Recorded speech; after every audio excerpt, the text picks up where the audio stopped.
it's very easy for us to not take responsibility and blame it on someone, Yes. It's like one of my favorite songs, Blame It on the Rain, like back from the 94 or 93. So it's very easy to blame it on somebody. Try to find who's responsible for my misery. That's number one. To be able to understand that nobody, except for yourself, is responsible for what you are going to experience either now or in the near future or in the future. Thank you everyone for joining. My name is Peter, and today I have a very, very special guest.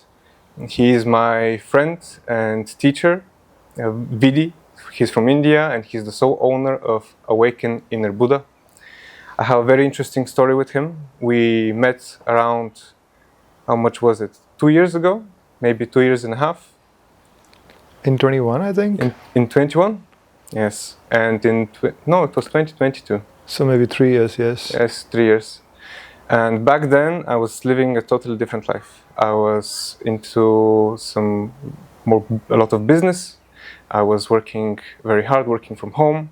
And Vidhi showed me that there is a lot more to life than work. He introduced me to yoga, to meditation.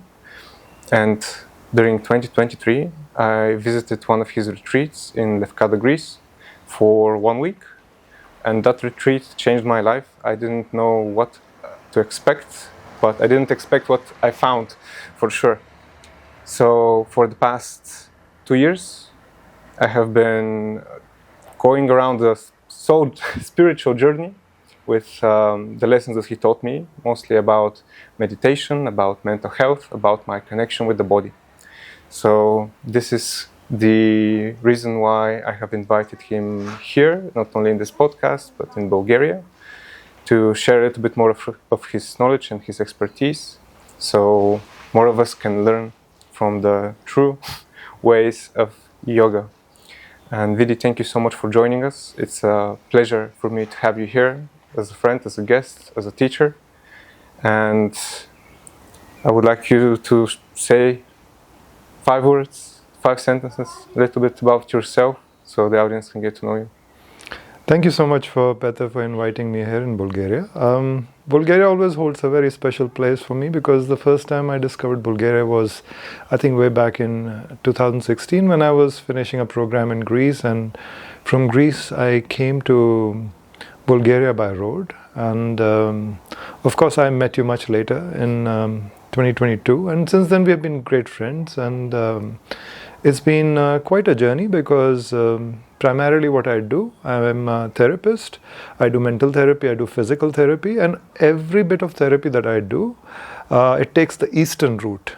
So even if we do mental therapy, we approach it from the perspective of Buddhist teachings, from the perspective of understanding the mind, from the perspective of understanding what have I created in my life or what have I attracted in my life, and if I can take responsibility for it so that I can have the chance to change it.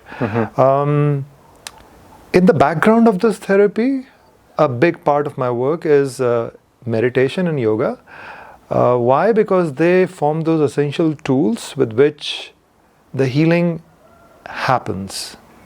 The kind of healing that we focus upon, unlike the West, is a holistic healing. So it's not just about let me eat this kind of diet, or let me have just water, or let me stop smoking, or let me stop drinking, but to understand the mind, body, and the spirit concept in a totalitarian environment where you can not only affect the food that you eat, but also the behavior or how you treat yourself, how you treat the people around yourself, and how you see things from a holistic perspective.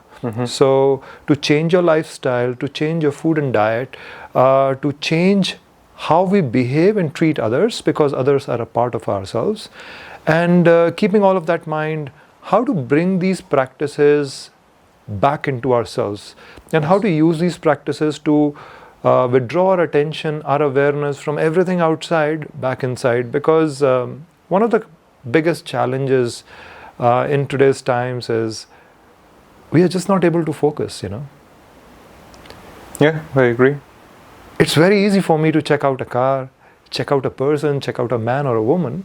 But when it comes to the subject of focusing on myself, focusing on my own breath, focusing on who am I, understanding myself, observing myself without any reaction, without creating any fantasy, without going into an imaginary world, focusing on myself as I am, this becomes a very tough task.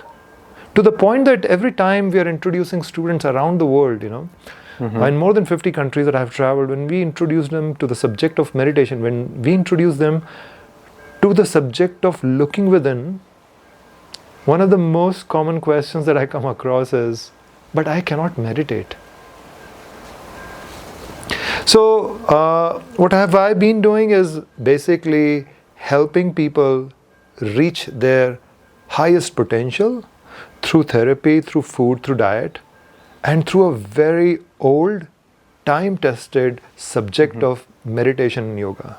Yes. No matter how many cell phones we change, no matter how many cars we kind of buy, no matter whether we can claim we can go into the space, but when it comes to human health, when it comes to mental health, when it comes to physical health, we still are going back into the ancient science, into the ancient knowledge of Ayurveda and yoga. And today even the top mental therapists across the world acknowledge the power of meditation, acknowledge the power of Buddhist meditation and yoga in changing how we feel about ourselves. Yes. And I think that's the need of an hour, that irrespective of whatever we're doing in life, we should have the time and ability to take care of ourselves. Instead of downing ourselves in alcohol, in people, in objects, in luxury, in wealth, we should be able to, without the interference of any of these objects, without the interference of cell phones, television, what I should wear, what I should look like, we should be able to reflect on our own selves. I am very impressed by what you have done so far for the past 10-20 years. You have traveled to 56 countries, and I agree that now, more than ever, the West and Western medicine has started to learn a thing or two from yoga and meditation and spiritual practices. I feel like historically, maybe 10-20 years ago, they were considered as kind of a pseudoscience. Like things that people believe in, they hope and they achieve. But now there are a lot of studies about meditation, how it affects the brain, how it affects the neurological pathing in your brain, alongside breathing techniques, alongside yoga, how the brain interconnects with the body.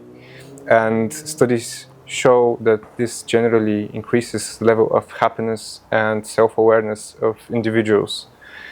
So you said something very interesting in the beginning. You touched on the point about responsibility, which is very fascinating to me, because responsibility about your own personal mental health and that of others is still a topic that's, I don't think, that widely understood. People have covered it, but it's not really talked about as much. They talk about responsibility for nature, for carbon emissions, for technologies, but responsibility towards yourself and towards the people you care about. What is the tipping point that you have seen in people's lives that kind of gets them over the edge and helps them understand that they need to take more responsibility in their life? So there is not one single tipping point that I would suggest, or I would say this is the universal tipping point, and if that happens, it would push you across, whatever your edge is. I think there are several tipping points, and the first tipping point amongst many, probably I'll point out 5 or 6 tipping points, is the fact that it's very easy for us to not take responsibility and blame it on someone, Yes. It's like one of my favorite songs, Blame It on the Rain, like back from the 94 or 93. So it's very easy to blame it on somebody. Try to find who's responsible for my misery. That's number one. To be able to understand that nobody, except for yourself, is responsible for what you are going to experience either now, or in the near future, or in the future. On the contrary, to understand that whatever you've experienced, whether it's your suffering, whether it's your happiness, whether it's how miserable you are in the present, has everything to do with whatever you may have processed in the brain or in your body, or whatever actions you might have taken in form of speech or physical action that have brought you to suffering in this present moment. So taking responsibility that my thoughts, my action, my speech creates my own suffering. That's number one. The second thing that is very common and evident is the belief system that we live in today. So many people that I work with have a very negative self-belief about themselves. You know, it's great how you present yourself in front of me. It's great how you dress in front of others. But when you are with yourself in the mirror, the self-talk, the self-belief that people have is so alarming. Because the way we treat ourselves has become so negative. We've started believing things about ourselves that may not even be true. And this is a tipping point, because you could have the wealth of the world, you could have all the facilities in the world. However, if you believe that you don't deserve them, you may have the following of 2 million people, but if your belief system is that you don't deserve love, if you may have the best job on the planet, maybe you have the best business, maybe you are a vlogger, maybe you are a YouTuber, or maybe you're a scientist, but you believe that you should not be having what you have because of your belief system, then you're constantly worried. Am I going to lose it somehow? Am I going to lose it someday? I've gotten there, but it doesn't make me feel complete. So even when people have absolutely nothing to worry about, their belief system converts and changes the world that they're living in. So even when they have nothing to be worried about, on the face of it, a person may have everything, their belief system changes the way that they experience life. It changes the way they're experiencing relationships. It changes the way they interact with an energy called wealth. It changes the way they interact with themselves, and it changes the way how they attract the right kind of situations, people, in order to either cause them suffering or cause them happiness. Another tipping point is we are somehow always in this ideation that death is not mine, you know. You could die, a friend could die, somebody else could die, everybody could die except for me. And we are somehow, even though we experience death in relatives and friends and society, we hear about Michael Jackson dying, we hear about someone else dying, we hear about this person dying, that person dying, but we are never aware that we could die at any possible moment, any passing moment. And from that perspective, because we are not able to recognize death, we are not able to recognize the beauty of life that we have been granted. Yes. You know, because we never stop, because we are perpetually in this circle of belief that I will live forever. Death belongs to you, maybe death belongs to my father, maybe death belongs to someone else, but death does not belong to me. We are living in this perpetual ideation that I am here forever, and because I think of death as a non-stop, infinite point that I'm never going to reach, I never stop and appreciate what I have today in this life. Yes. So this is one of the tipping points, because when we don't stop to think of how valuable this life is, I'm sorry, we don't take responsibility for actually doing anything to make it better. Yes, we don't stop to appreciate what we have, what's around us, because the tempo of everyday's lives now is moving faster and pushing us faster. Some things are happening, and when we're all interconnected more than ever with social media, online, everything's been covered before, but we stop to appreciate the small things that are around us. Right? Yes, and more than appreciating, I think it's to be able to value this life so that you can make it better. Mm-hmm. It should not be appreciation in the sense that, wow, I have life, let me have more alcohol, let me get more high, let me do more material things, but to understand that you have been given this valuable life, and this life can get or create so much of value, not just for yourself by doing good things, but also create so much of value for people around you, for nature around you, for all living and non-living beings around you. Because at the end of the day, what are we but not a part of the universe? Yes. If we say this tree means nothing, I'm sorry, but this tree actually gives us life. A flower gives us happiness. A dog makes us happy. The wind makes us feel when it is hot, wow, the weather is so nice. Yes. So every particle of the universe is not living by itself. It is contributing to how life rolls out in the universe. Yes. And from that perspective, we are also a part and particle of the universe where we are not living for ourselves. We are living for the wellness of everyone else. And we have to see this bigger picture as to how can I contribute to the idea of may all beings be happy. And this is something that nobody, no religion really talks about except for ancient or traditional Hinduism or Buddhism or most of the spiritual teachings from India, where we say, may all beings be happy.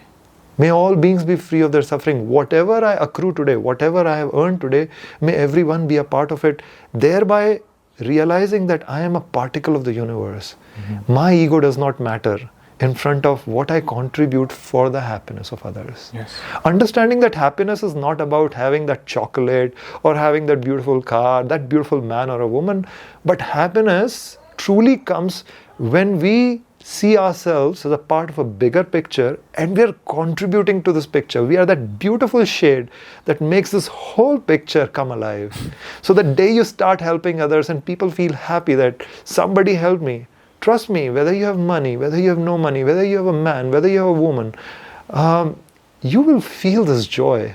And this is the joy that inspires so many people about Mother Teresa. This is the joy that inspires so many people about creatures like Buddha or Jesus or any NGO worker, for example. You may have a friend who's working for poor children or poor people or for people in Syria or for somebody across the globe whom they don't know.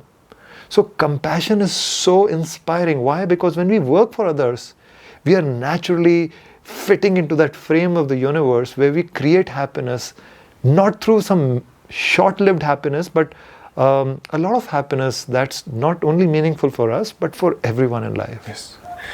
And one thing I would like to add to that, what you said is super beautiful. It's super important to have this happiness first spark within yourself. So if you're not feeling happy, it's extremely difficult to help others.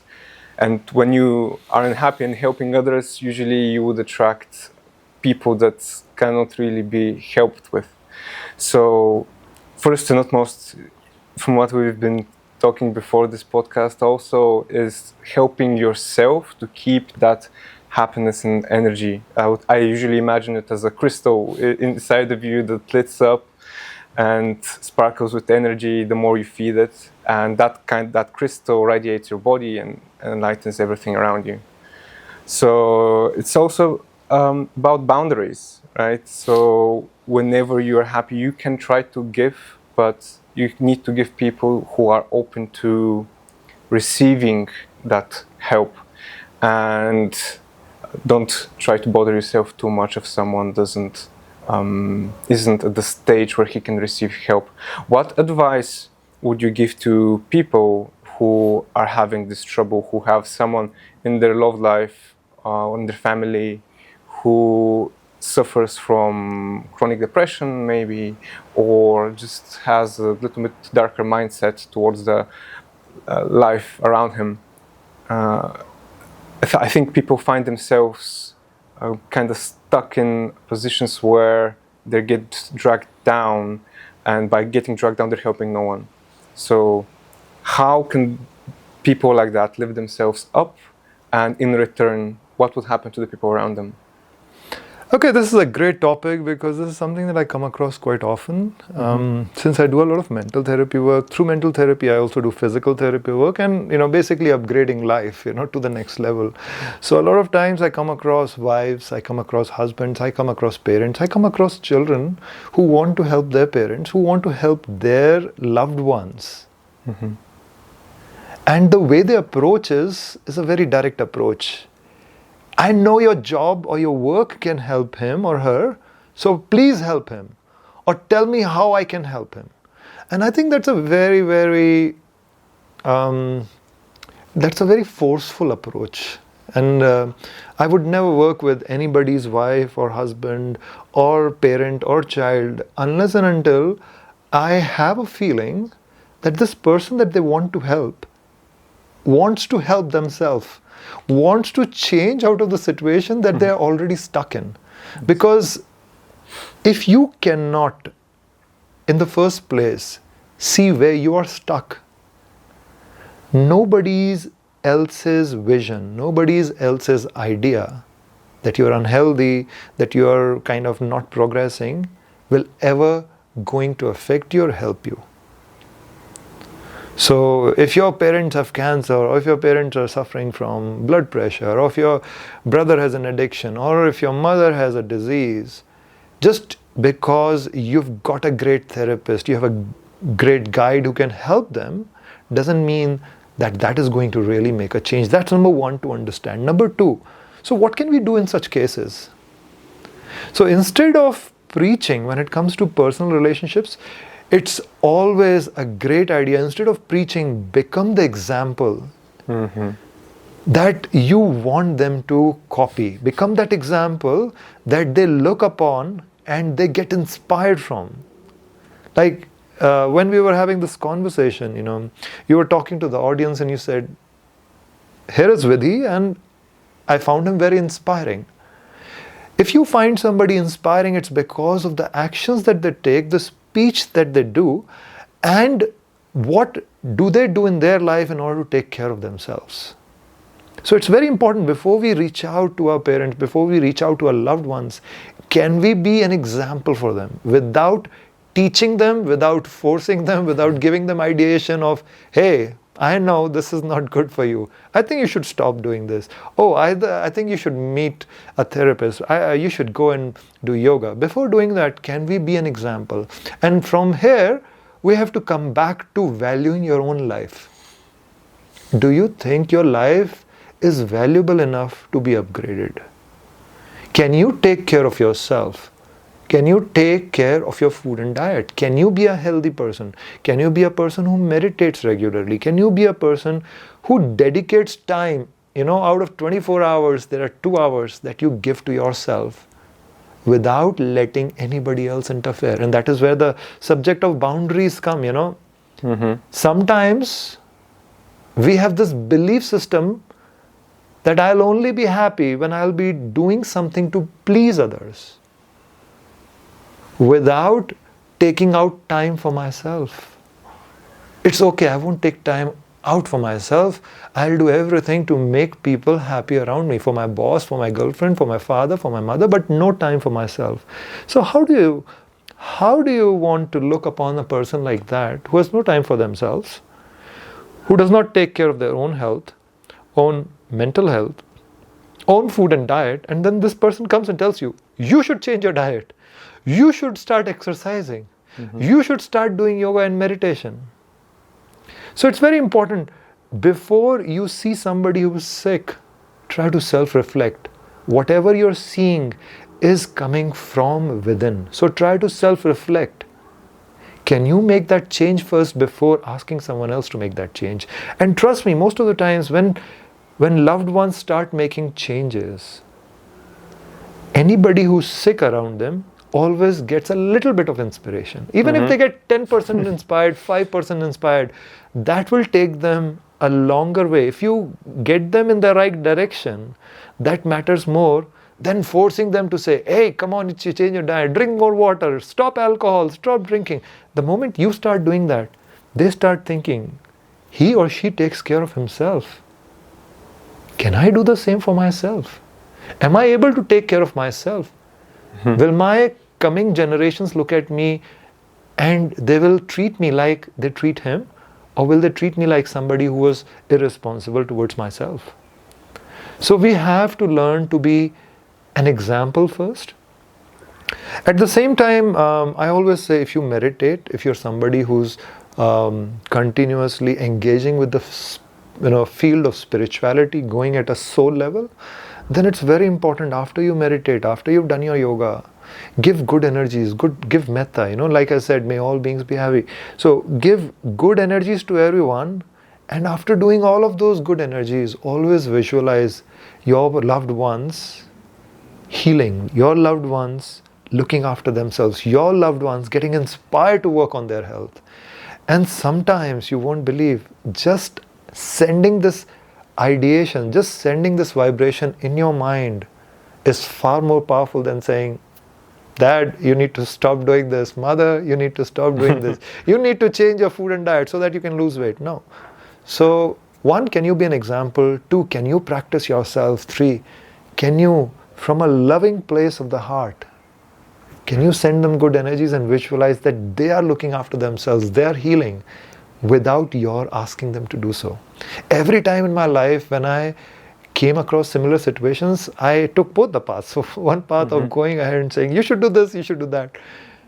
And the second path, which turned out to be 200 times more effective, is actually becoming the example, actually doing whatever they should be doing. And when I went deeper into my meditation, after I finished with the meditation, always praying for the wellness, specifically for our loved ones, hoping, believing that they've started looking after themselves. And I was surprised, miracles happened. The very people I loved, the very people that I had talked to, they started doing all the things that they were otherwise not doing when I was asking them to do it. So that's a long way to go, yeah. I have found that during these transformative paths and wishing unto others well and health, often there is a pitfall where somehow it can trigger resentment. If a person feels like they are improving and they see that the person is not improving as much, they can feel that can drag them down.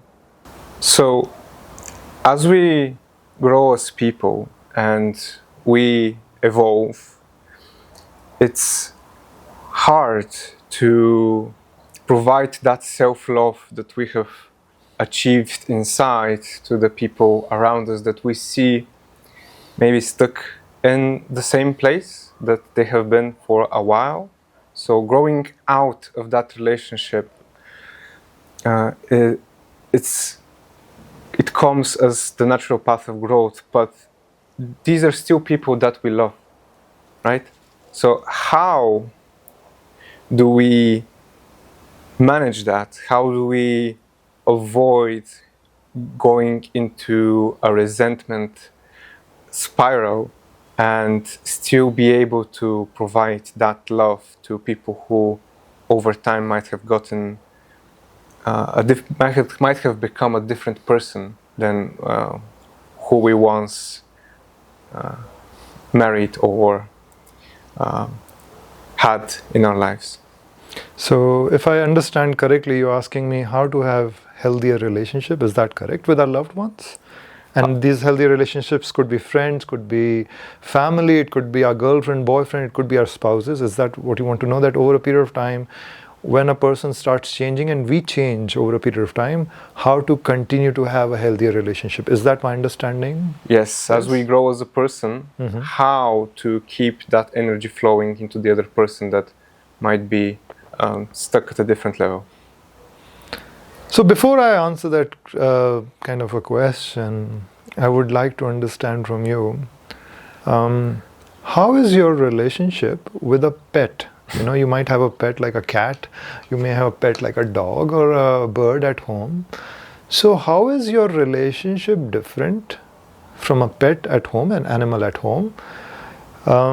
Give me 3 top points that you think that your relationship is different in regards to a pet as compared to a partner or a parent that you cohabit the space with. Yes. Okay, let's talk about that, and then I'll come back to answering your questions in much more depth. All right. So tell me 3 points why the relationship that you have with your cat or a dog is different from the relationship that you have with someone else. Okay. So, first of all, my cat doesn't participate in household chores. Okay, all right, that's great. She doesn't clean, wash the dishes. She's just there and I take care of her. That's one thing.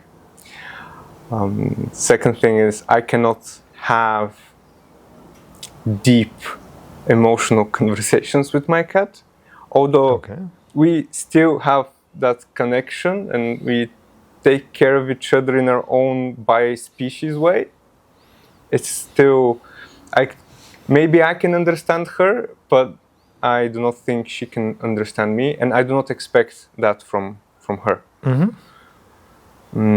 Another thing would be that with a partner, I would expect support through different times, like tough periods in my life, and understanding as well. Something that might not need to be communicated, something that's kind of like it would be set as a basis for our relationship. Like a baseline. Like a baseline. Okay. Like baseline of support. But with my cat, she can support me, although her support it doesn't go that deep, and it's not so interwoven deep, complex subjects about salaries, about life, about everyday day-to-day hassles. So those are maybe the 3 points I would say are. I would have expectations from my pet, or rather not have expectations, but might need something like that from the person close to me. And my other question is, out of the 2 relationships, which relationship is easier to maintain and last long? Where do you have a stronger bond? Is it with a human relationship or is it with a pet? Which one is which has a susceptibility of lasting longer? You know, which would you suspect that yes, this is definitely going to last till one of us will die? That's a good question. that's a really good question. No, but if you were to really take all the possibilities and all the odds in the world between having a relationship with a human being vis-a-vis having a relationship with a bird or a cat, which out of the 2, it's a black and white question in that sense, you think is definitely going to end well till the time one of the 2 will die? Definitely the one with my cat. Exactly. And that's amazing, you know. So when it comes to healthy relationships, I take this example because, and I asked you this question because you actually own a pet, you know. And you also understand, and so does every single person who owns a pet around the world, that if they have a husband or a spouse, and if they have a cat or a dog or a bird, they know one relationship is always going to be a successful relationship in terms of what they get out of it. Yes. And that's going to be the pet. Yes. Okay. The second point I want to make is the very fact that even though you have a pet who does not do household chores, with whom you cannot have an intelligent conversation, someone who actually adds to your level of household chores. So if you had to cook, if you had to kind of do work on the computer, if you had to kind of go and do grocery shopping, if you had to earn money, I'm sorry, apart from cleaning for your own things, now you also have to clean the shit of the cat or the shit of the dog or the shit of the bird Also, if you have a dog or an animal that needs walking, you probably also need to take them out. You also need to give them attention, right? I mean, you would know better. Anybody who has an animal at their home, they know better that the key to a good relationship with a pet is giving attention and time, right?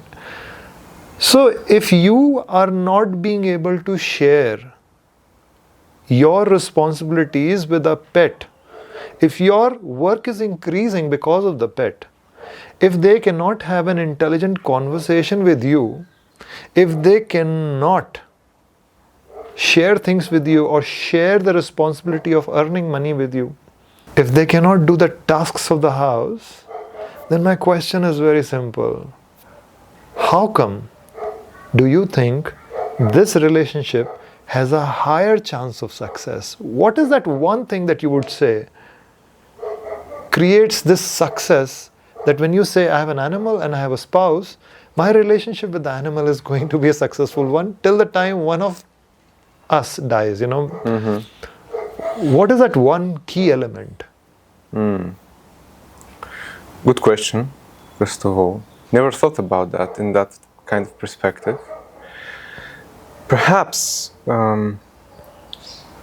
with my pet, we have, the moment I took her in, we created like a social contract that I would take care of her, that I would clean her poop, that I would feed her in exchange for her energy and loyalty.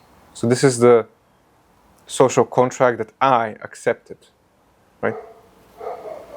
And I think that's different from the social contract that you accept when you are with a partner. Yeah. So in the beginning, the expectations were set with my cat. I will clean you, I will love you, I will feed you. But with a partner, you expect it to be more like, I read something online, and this might be out of topic, but in a good relationship, it's always 60-40, with both parties trying to be the 60.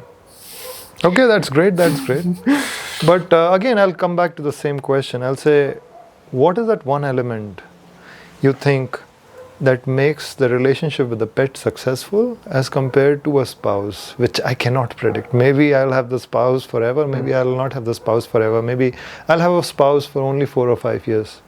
So in comparison to the two, even though one relationship is more heavier on me, what makes it more successful? I'm not sure. Okay, that's a great one, because a lot of people are not sure as to what makes our relationships successful with others. Okay, the first thing, and you talked about social contract, and I don't think there is a social contract when you bring a pet home. Okay. Even if you draw a social contract with your dog or a cat and you present it to the cat or the dog, the first thing they're going to do is they will just bite it out.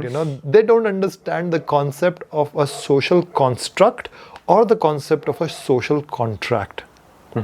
So why is it that my relationship with a bird or an animal or a pet is more successful?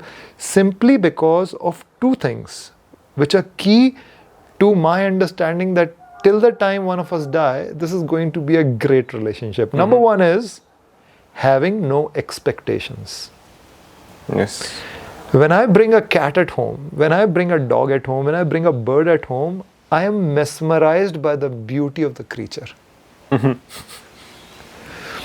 am so taken by their presence and how their presence affects me that in kind of respect of that presence, Yes. in the eventual exchange of that presence, I'm ready to do anything. I'm ready to get the most expensive cat food. I'm ready to take care of their shit. I'm ready to create a little house for them. I'm ready to get a special maybe sofa for them and have a special part, If my cat goes somewhere, I'm ready to accept whatever they do. And that acceptance comes with no expectations. even though I'll be doing that, I don't expect that my cat is going to do the work for me, my dog is going to do the work for me. It comes with understanding that for that beauty and for that energy that it makes me feel inside of me, I'm okay with doing all their work. I'm okay for earning, I'm okay for providing them, I'm okay for cleaning their shit after them, I'm okay for giving them attention, I'm okay for taking them out. So big question to ask yourself, do you have the same level of commitment? Do you have the same level of committed expectation in your own relationships or not? That's the key. Because without that key, you cannot unlock the mystery of healthier relationships. The second thing is, why should I have a cat or a dog when I have to clean their shit?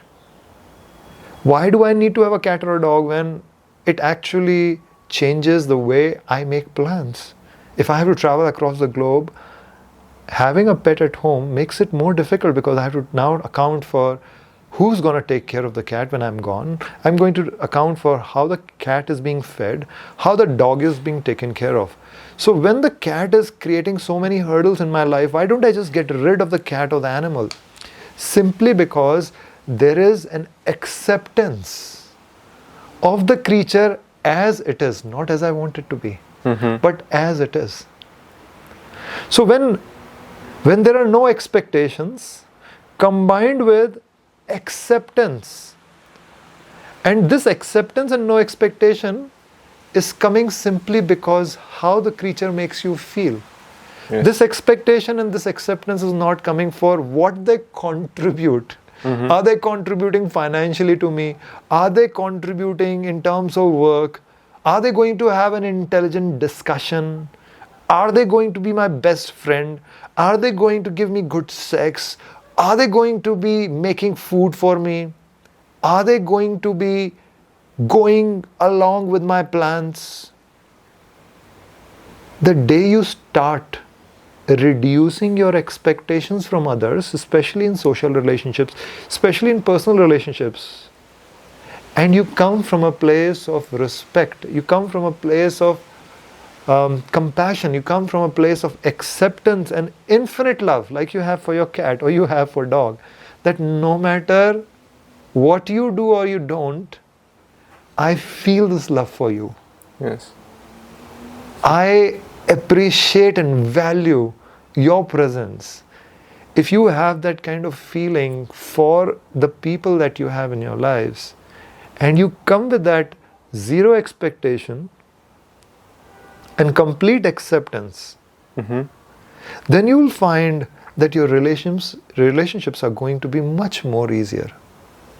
And yet, at the same time, I would say, because it's a human relationship, there will always be difficulties. But I think the biggest difficulty that comes is our reaction to our own expectation. Me telling somebody you should do this when me or I myself am not doing the same. Yes. When it comes to me taking care of a bird or a cat or a dog, there is no ego. There is this place of love and service. I am here to serve you because your presence makes me so happy. But when it comes to a human being, there is always this comparison. There is always this emotion of comparison that I call ego. Ego, if we actually look on it, for me, in my understanding, ego is an emotion that only comes in context to others. It's an emotion of comparison. When we start comparing ourselves to our partners, that's when we start having not only expectations, but we also start failing in our relationship. And if we can kind of remind ourselves, if we can meditate, if we can do yoga in our daily lives, if we can take care of ourselves, if we can become still within ourselves to understand, I am in this relationship to serve, I am in this relationship to love, I am in this relationship to accept the person for who they are without trying to change them, then you can bet on your relationship will last as long as it's going to last with your pet. Does that make sense? It does. It does. So, I've started thinking about how I approach life and the expectations I have from others, simply because when I engage in interpersonal dynamic with someone, it might be my boss, it might be a partner, it might be a friend, they show a baseline, and I start to kind of Question? well, no. I start to take that baseline as the norm of that person. So I might be fascinated by it. I might be disengaged by it. So as that person's behavior changes and grows over time and goes further away from the norm, I kind of my world changes, as this is not the same person I had before. But why aren't you doing this anymore? You used to do that. Why aren't you smiling? Or why are you going out more? Why are you behaving like that? So we tend to like overthink what caused that change. You know, I think the overthinking cycle, that's when it begins. So I have found for myself, and I think a lot of people everywhere else, that overthinking doesn't lead to a lot of good things. Very rarely by overthinking, maybe like a puzzle or an escape room, yeah, could be. But when you overthink too much about personal relationship, you kind of push the narrative into an imaginary direction that Very true.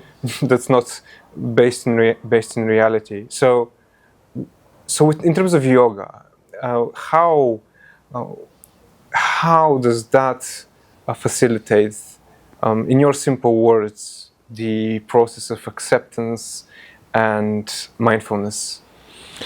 Well, what is very important in the practice of yoga and meditation, and when I'm talking about yoga as a subject or as a discipline, it's important to understand yoga does not mean physical exercises. You know, yoga is the path of redirecting your awareness from everything outside back inside. You know, it's a spiritual and mental practice. So in that sense, yoga is meditation, or meditation is yoga, where physical yoga is just a small tiny bit in this whole universe of yoga. So please, whenever I'm talking about yoga, let's not think of, oh, how can physical yoga help me? No. When we practice yoga, whether it is physical yoga along with meditation, or when we're practicing meditation, you will not be able to progress till the time you do not learn to accept yourself. If today you are not able to do a posture and you say, no, I don't accept that I cannot do a posture. The teacher can do it. I also need to do it. You cannot accept your body, that your body is stiff. You cannot accept that your body is unhealthy. You cannot accept that you cannot do the posture. That non-acceptance will lead you either into hurting yourself or dropping the subject entirely. True or false? True. Right. So, when we want to progress into a subject, we have to accept that we do not know enough about the subject. We have to accept that we are in a place where we are not ready yet. And when we accept that, when we become accepting of our own selves, then we work upon becoming better every single day. So maybe first day you're not able to raise your leg, and you accept that. Oh my God, I'm not able to raise my leg. Let me look at others. They're able to raise much further. So what do I need to do? I need to work a little bit more than others in raising my leg, in working out more so that my body warms up a little bit more than others who might be more flexible. So the moment you start doing the practice of yoga, whether it is physical yoga, whether you are going inside deep to understand the nature of your own mind, to understand the nature of your own breath, but your mind does not want to concentrate, you have to accept that nature of your own mind. So the practice of yoga or the practice of meditation starts with accepting who you are in this present moment. And the moment you start accepting yourself, instead of being focused in this fictional narrative about someone else as to what they're doing, how they're putting me down, how they're affecting my energy and things like that, you will start focusing within. And when you start focusing within, you will start seeing all the hurdles that you have caused or created in your own mind, in your vision outside.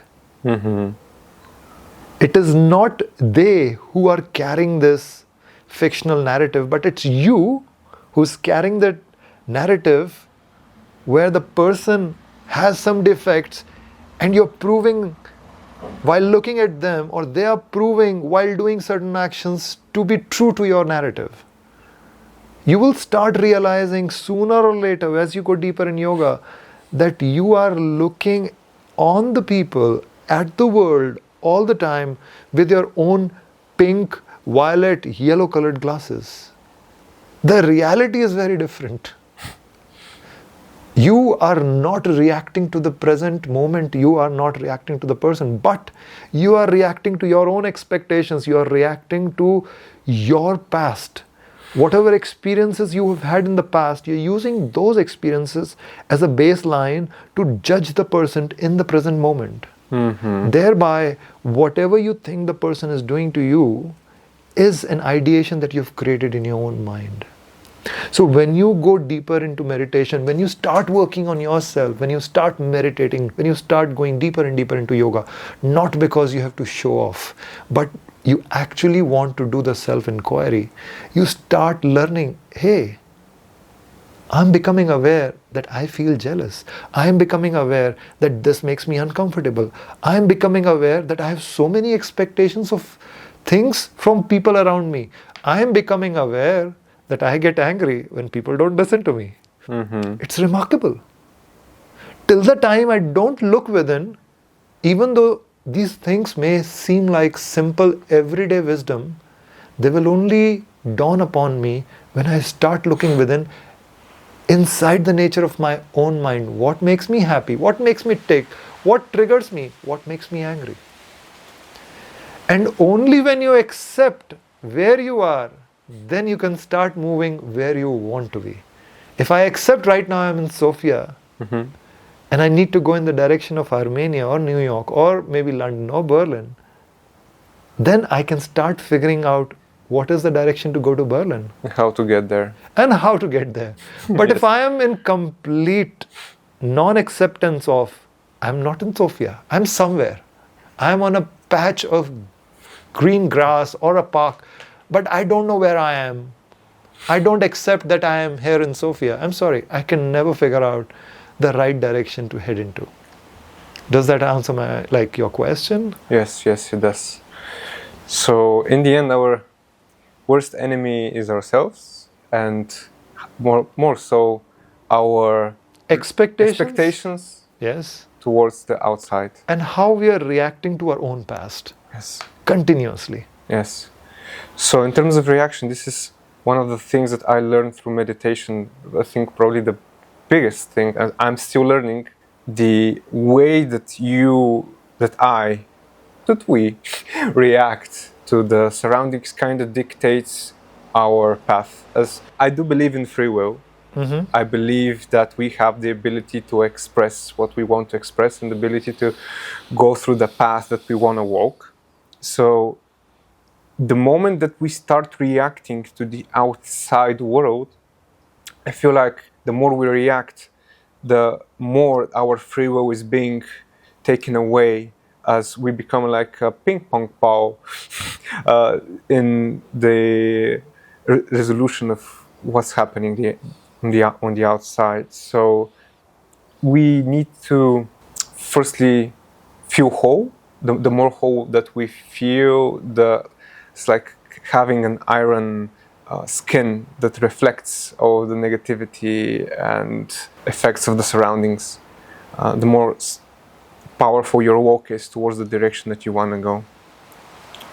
I think what you're referring to is not an iron shield, because when you use the word an iron shield, it is more to convey that I need to protect myself from the environment, okay? But I think what you're referring to is the stillness of the mind. Yes. Our mind is super reactive. Why is it reactive? Because if you see what research shows today is that we do not have the same attention span as our ancestors used to have. We don't even have the same attention span that our parents used to have.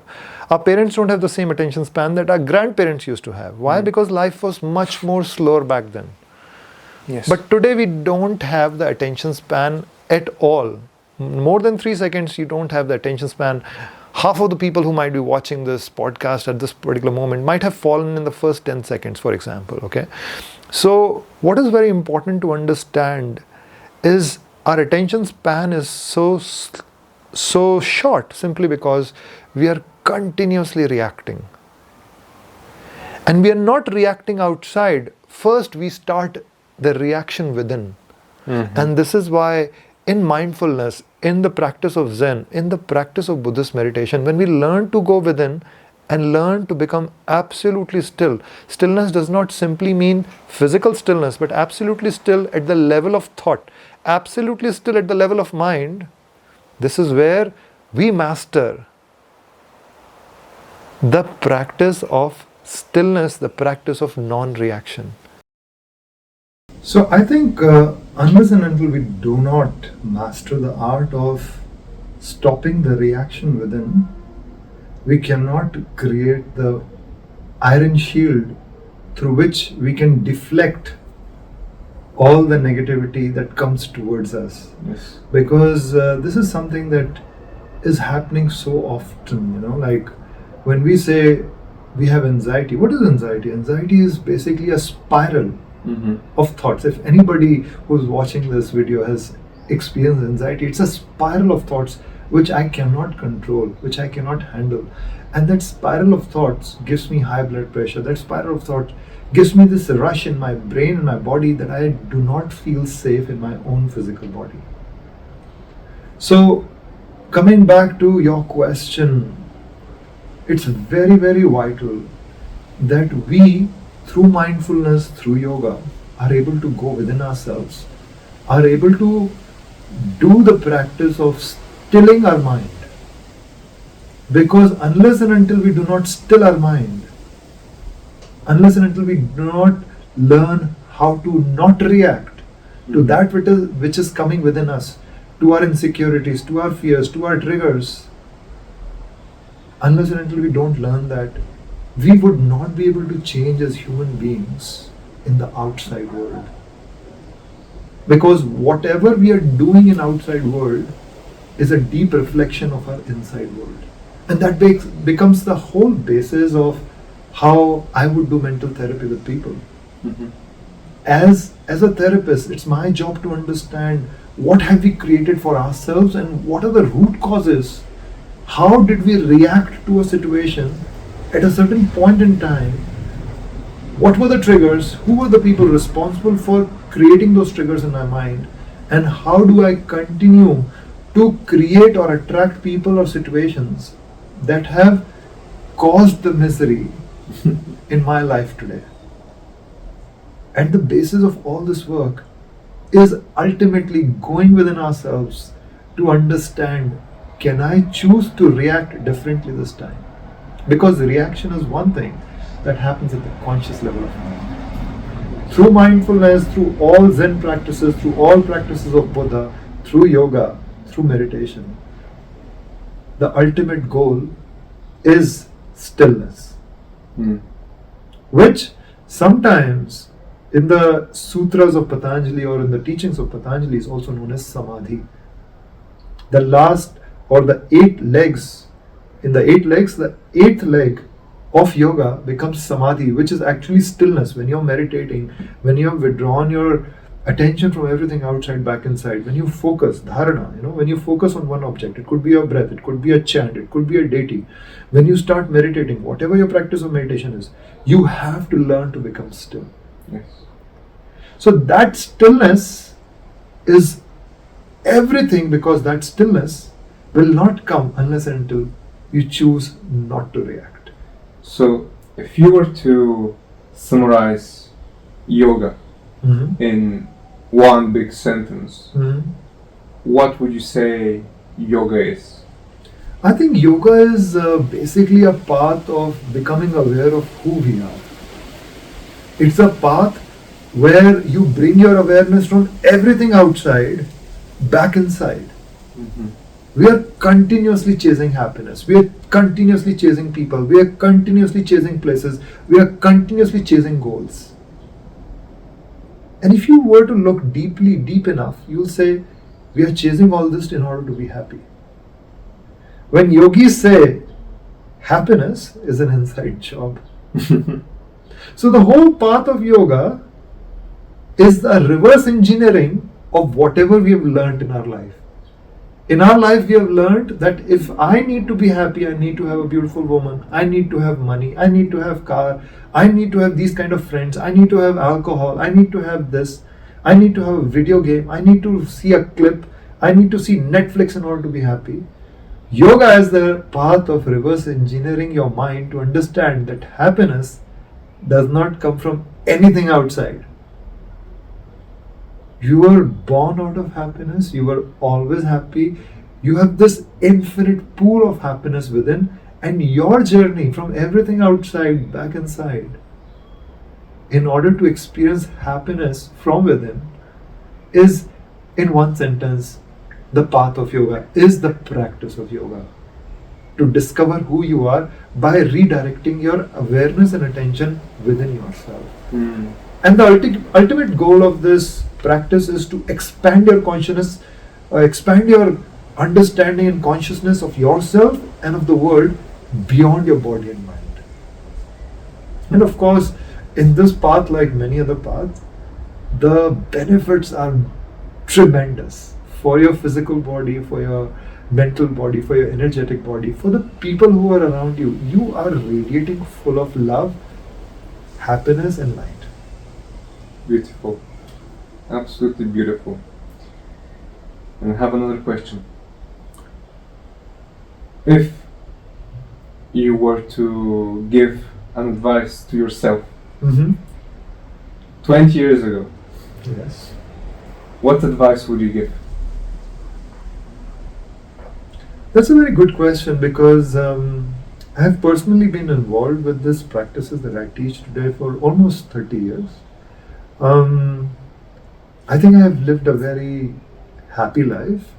What advice would I give to myself is, I'm really not sure. I mean, at this point in time, when you put me on that spot, I think where I am and where I live, I am enjoying every single moment. And I think what I've learned in the last decade maybe is to be more accepting of not only myself, but also accepting of my belief systems. You know, whether I deserve it, whether I can do it, whether I deserve love, whether I deserve different energies, you know. So I think if there was one advice that I would give to myself 20 years ago, along with my practices that I've always been doing, and I've already kind of had a great journey into life, into people, and meeting some of the best souls across the globe, is that be more accepting of yourself. Yes. Be more confident that you are meant to be loved. You deserve love, you deserve acceptance, and you're meant to shine, and you're meant to create that space within yourself before you expect others to give you that space. What I also find fascinating about your answer is that it took you some time to figure it out, and what I got as a sense of feeling that you have towards yourself is that you don't regret anything that you have done before. I don't regret, because I think regret is a waste of time, number one. Two, I think it is all our failures and experiences that make us a better human being. And it creates who we are. And it creates the personality that we are. If I teach people today, it does not come from a book. It comes from my failures, it comes from my experiences, it comes from my personal successes. And in that sense, I value life, I value the experiences of life, and I'm utterly grateful for the path I've walked. Maybe it's not a conventional path, but it's a path that makes me happy. And it's important for me to help others in this whole picture of the universe, where I'm just playing a role of a small particle who's doing its bit to help the entire picture look brighter, beautiful, by just playing whatever I'm supposed to play. But if I could be more accepting of myself and others, I think that's a great learning all the time. Because that's when we have conflicts, when we do not accept ourselves or we do not accept others for who they are. Amazing. Amazing, Vidhi. Thank you so much for joining me. It's a pleasure to have you as my guest here. Really, it is. I think you are a very inspiring person, and through your self-acceptance, love, confidence, and sunshine that you generate from yourself and sparkle onto others, I think a lot of people can learn and are learning already. So I hope whoever watches this, you have a great day, full of self-love, full of acceptance, and shine that light onto your family or your friends as strong as you can. It must come from within, and that takes time. And I wish you all the best on your journey. May all beings be happy. May all beings be happy. Thank you very much, Vidhi. Thank you so much. Thank you.